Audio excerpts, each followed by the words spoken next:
On episode 58, we're talking about whether or not a dental membership plan is right for your practice.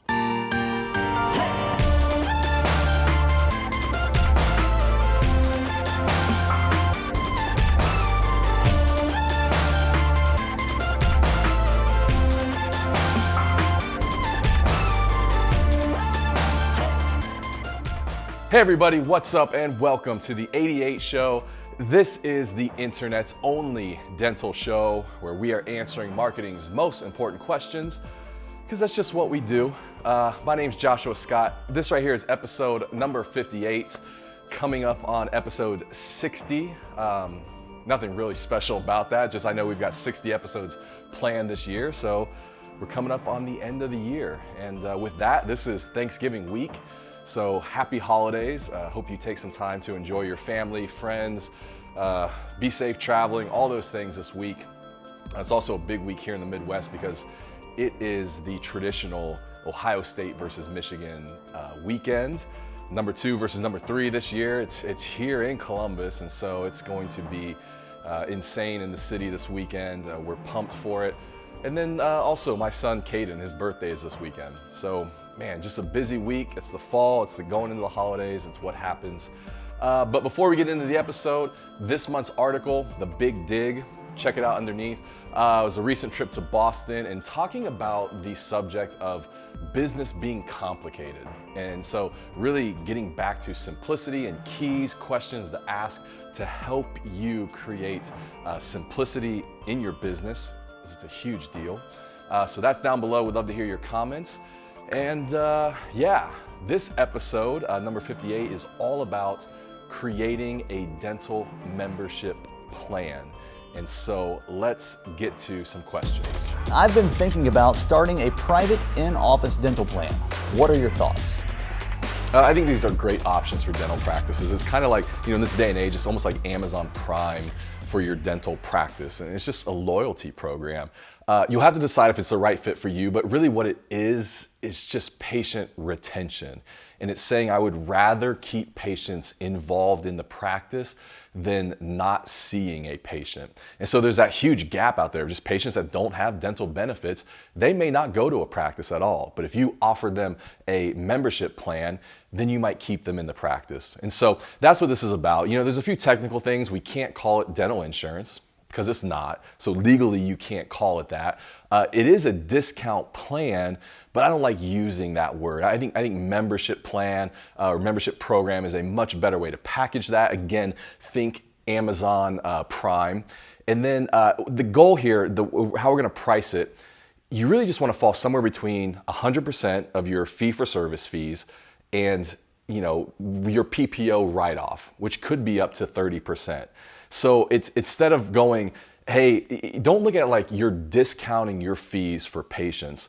Look at it like, hey, I'm gonna offer it to them at 80% of what the normal fees are in an effort to keep them in the practice. And my argument is it's better to have them in the practice than have nothing. So that's how the plan works. I think it could be a good idea. Any tips on promoting an in-office plan? Yes, so here's some tips to promoting, right? Number 1, you gotta promote it visually in the office. So, when they walk in, sign with the brochures or the handouts, something to put in their hands. Something should be going in their hygiene bags. If you got the TVs in the waiting room, the TV messaging, it needs to be on that. So think visually promoting it all the time. Number 2, target some small to mid, even large size businesses in your area that don't have insurance plans. These are a great place to connect with the HR director, kind of show them, say, hey, we've got this benefit, this membership plan, and make that connection that way. That's a good resource. I also think we've had some practices target senior citizen homes. I think that could be a good play. If they're falling off of insurance and want to be involved in a practice, that could still work. I've had a few of them actually do like some wine tastings along with this, just trying to get unique and creative. And then last, I think you could honestly target some Facebook ads at young families or baby boomers approaching retirement, things of that nature, to really just push it and promote it and get more people involved in the plan. I just don't know if I get the benefits of offering a private plan. I understand this. I know there's a little bit of pushback here. I think that at the end of the day, the benefit is it's better to get 80% of your fee than to get 0% of your fee. And right now the ADA says that over 50% of the population does not have dental benefits, dental insurance. And I know that that can be shocking, for those of us that are in the dental world and the dental bubble, and we think that it's way higher percentage, but it's not. And my argument is instead of those patients thinking like they don't have a choice and they don't end up in a dental practice, it's better to get 80% of your fee and capture them and keep them in your practice than it is to lose them completely. And so I think that's the main benefit, although there's something here that we're glossing over, we're completely missing if we're not careful, and that is the fact that it increases case acceptance in the practice as well. Because most of these membership plans have some type of discount off of future treatment. Maybe it's 10% up to 20%, somewhere in that range. Again, you got to make the economics work for your practice. But so that kind of tips them, they may get $100 off or $150 off. So that's compelling.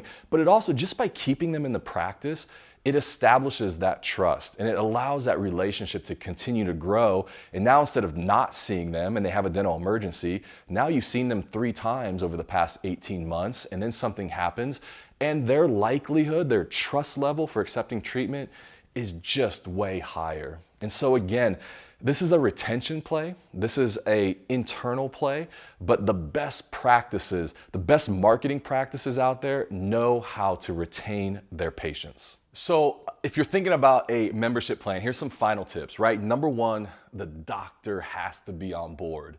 And man, I'm sorry, that's just how it is. It has to be driven from the top down, from the doctor down.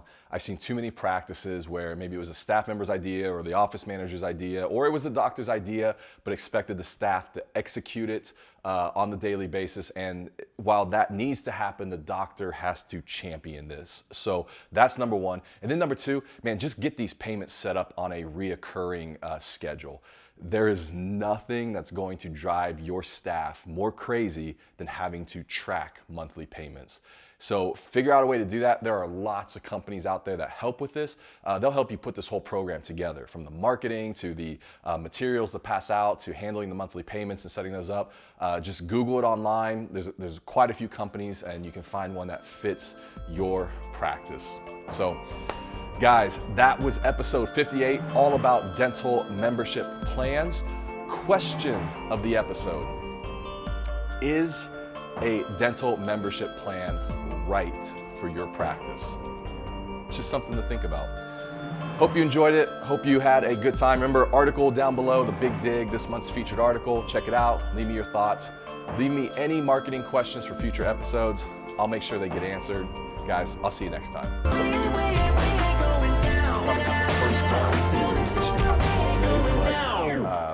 Hope you take some time. I couldn't agree more.